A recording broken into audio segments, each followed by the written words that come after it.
have to start from the beginning, but this is part 2 of 3.6. So let me get to the right slide.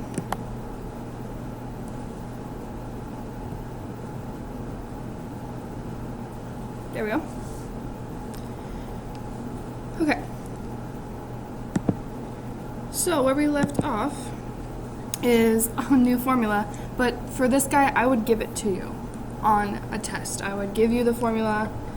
I will make this guy look more like what we're used to in 1 second.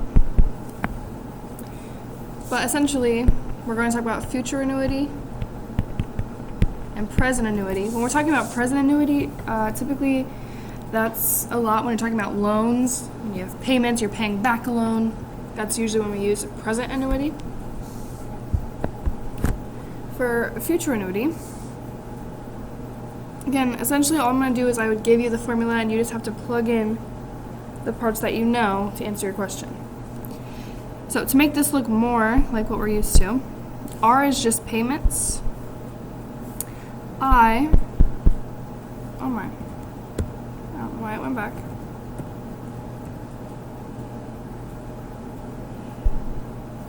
Oh my word.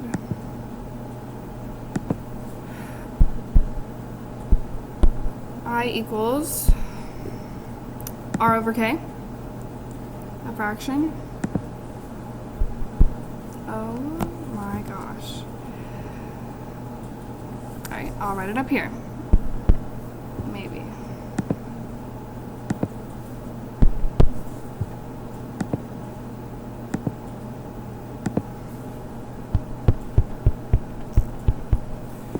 Okay. And then N is K times T. So this guy will actually look like 1 plus R over K to the KT minus 1 over R over K.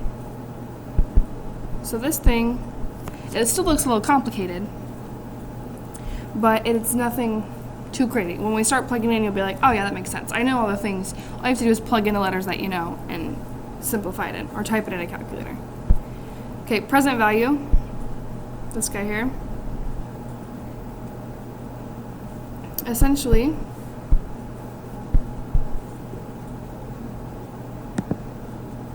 if the pen would not stop working every 2 seconds, you get R times, and then it's 1 minus 1 plus, again, I is R over K, right to the negative, and it's K times T over R over K. That is present value, and again, we will use that a lot when we're talking about loans, which will be mostly day 3, so Friday's business. Okay, so let's practice these. So here we're talking future value. So I'm just going to go ahead and write the formula down. So it's R times 1 plus R over K to the KT minus 1 over R over K. So essentially this top thing, a lot of it is just, it's saying what things are. Like R is the payments, and T is years, and the small r is rate. All you can do, plug in what you know. Okay, so we have FV equals, big R is 450 times, we have 1 plus our R would be 0.5 or 0.0525 as a decimal, over K, they said is 12 times T is 10, minus 1 over the 0.0525 over 12. I literally just plugged in all the values they gave me up here. You can just type that whole gross thing in your calculator. Again, when you come back and you have graphing calculators, it's going to be much easier for me to show you or tell you how to type it in.